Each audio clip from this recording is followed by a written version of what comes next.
நைனாங்கிற ஒருத்தர் நைனா நெய் அப்படிங்கிற நெய் ஹோல்சேல் கடையை ஆரம்பிச்சாராம். அவர் தன்னுடைய நெய் ஹோல்சேல் கடையை விளம்பரப்படுத்துறதுக்காக 20 பேரை வேலைக்கு சேர்த்தாராம். அந்த 20 பேருடைய வேலை என்னன்னா, அந்த ஊர்ல இருக்கிற மளிகை கடை பலசர கடைக்கு அந்த 20 பேரும் தனித்தனியா பிரிஞ்சு போய் நைனா நெய் கொடுங்க, நைனா நெய் இருக்கா அப்படின்னு கேட்கணும். அந்த 20 பேரும் மாத்தி மாத்தி டெய்லி வேற வேற ஏரியாவுக்கு போய் நைனா நெய் கொடுங்க, நைனா நெய் இருக்கான்னு கேட்டுக்கிட்டே இருந்தாங்களாம்.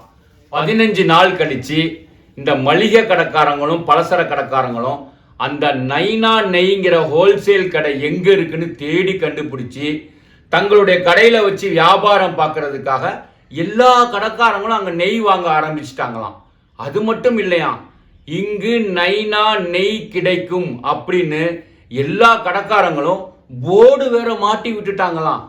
இதை பார்த்த மக்கள், என்ன நைனா நெய் கிடைக்கணும் எல்லா கடையிலுமே போர்டு போட்டிருக்கு, ஓ அப்ப அந்த நெய் நல்லா இருக்கும் போல இருக்கு அப்படின்னு நம்பி மக்களும் அந்த நெய்யை வாங்க ஆரம்பிச்சிட்டாங்களாம். இது மாதிரி வியாபார தந்திரத்தை யூஸ் பண்ணி டெக்னிக்கா விளம்பரம் பண்ணி தங்களுடைய பொருட்களையும் விளம்பரப்படுத்தி மக்களையும் அதை வாங்க வச்சு இங்க நிறைய பேர் லட்சக்கணக்கில் சம்பாதிச்சிட்டு இருக்காங்க.